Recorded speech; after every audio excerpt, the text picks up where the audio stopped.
Muchas gracias, Marga. En situaciones como esta, la información meteorológica cobra protagonismo. Hoy nos acompaña un veterano en este tipo de información, una institución en Andalucía, Julio Marbizón. Muy buenos días, bienvenido a tu casa. Buenos días, Marta, gracias. Muchísimas gracias. ¿Las inundaciones del 89 y de 2012 se parecen a las de este fin de semana? Bueno, yo recuerdo las del 89 y las del 2012, pero realmente ahora no estoy inactivo, o sea que ahora mismo no sé exactamente cómo están. Son muy parecidas, es decir que la atmósfera tiene unos ciclos y estos se repiten y aquí se está demostrando, ¿no? Que lo que ocurrió ya ha ocurrido y que seguirá ocurriendo. Si ya en el 89 hubo unas inundaciones en la misma zona, ¿se puede considerar que las de este fin de semana son fruto del cambio climático, Julio? No, porque si ya ha ocurrido no hay cambio. Es decir, ustedes mismos estáis destruyendo el cambio climático, los periodistas. ¿Lo destruimos? Sí, porque decir, esto ya ocurrió hace 30 años, luego ya ha ocurrido, luego no es nuevo. Bueno, igual el cambio climático empezó en aquella época, ¿o no? No. Primero, el problema del cambio climático es que tenemos datos de un siglo y pico y no sabemos lo que ha ocurrido antes. Y datos que han variado muchísimo. Antes se tomaba la temperatura al sol, ahora se toma la sombra. O sea, que han cambiado totalmente.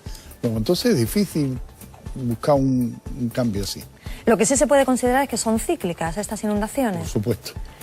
Y clave en estas situaciones son los ríos secos, ¿verdad? Esos ríos que normalmente no tienen cauce, pero que cuando llueve de esa manera tan desaforada, de pronto se convierten en un caudal peligroso. Para mí clave es el urbanismo.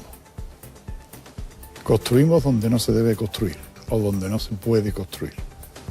Hay una frase que yo uso muchas veces que es que el agua siempre pasa a la escritura de sus terrenos.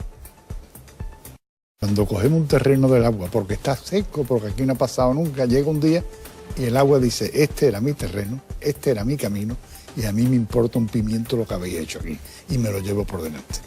Caso de Bielsa, caso en donde, bueno, desviamos el río, hacemos cosas. No, el río al final dice, yo voy por mi camino, que es este, y se acabó. Y me importa poco lo que me hayáis puesto por delante. Eso no se nos debe olvidar.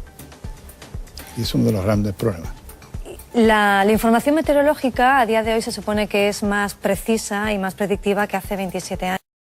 A pesar de eso, se anunciaron precipitaciones muy intensas, pero el caos se ha vuelto a producir. ¿Tú piensas que falla algo, aparte de la ordenación urbanística, piensas que falla algo desde meteorología?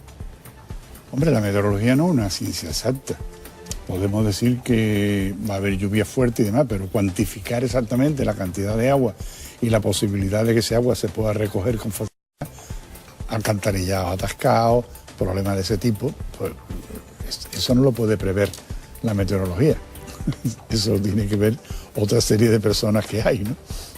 Yo me acuerdo que una vez que dije que podía nevar por encima de 500 metros y al día siguiente en la radio, bueno, se había formado un lío horroroso de nieve y tal por el norte y zonas de ese tipo, y la gente decía, es que Canal Sur dijo, y tuve yo que entrar en la radio y decir, señores, yo no sé las carreteras que están por encima de 500 metros. Sé que puede nevar por encima de 500 metros. Entérese usted si va usted por una carretera por encima de 500 metros o no. Claro, lo que le pueda pasar. Meteorología. Como meteorólogo, en episodios como estos, ¿sientes frustración?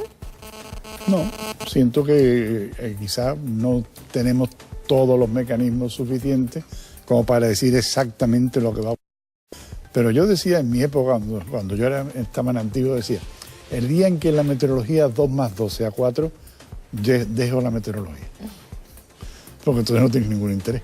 El interés... ¿Perderás un tanto? El interés es conseguir prever lo que va a ocurrir sin que haya igual a 4. Eso es mucho más interesante. Bueno, ya hemos comentado que estas inundaciones pueden achacar al cambio climático porque ya hubo en el 89.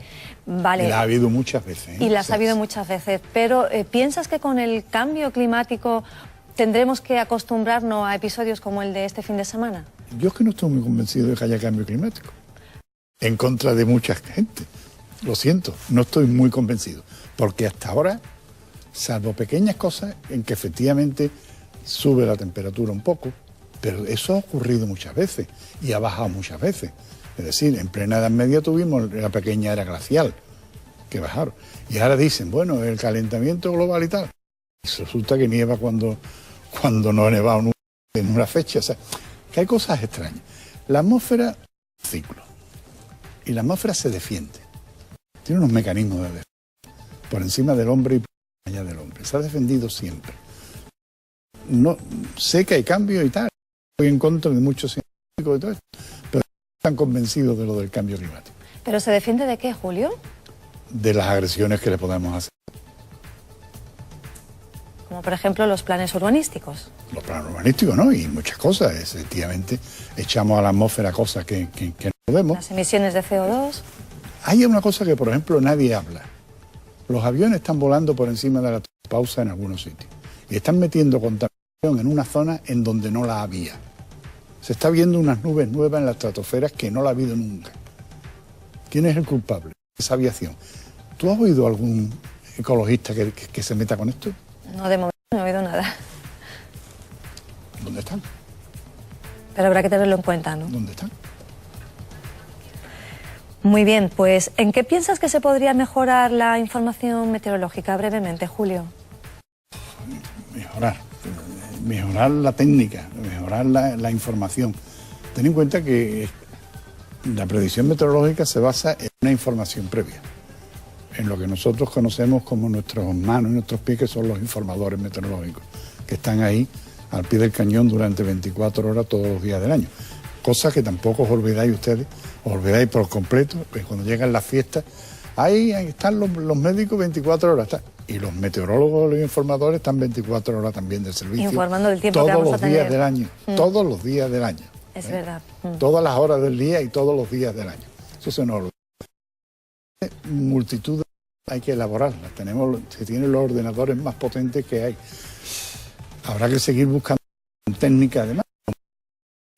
Exacto. Cada día se van intentando mejorar, pero es difícil. Es difícil. Bueno, pues ahí lo dejamos, con esa necesidad de mejorarlo. Julio Marbizón, muchísimas gracias por volver a tu casa, insisto. Gracias por acompañarnos esta mañana. Gracias a usted.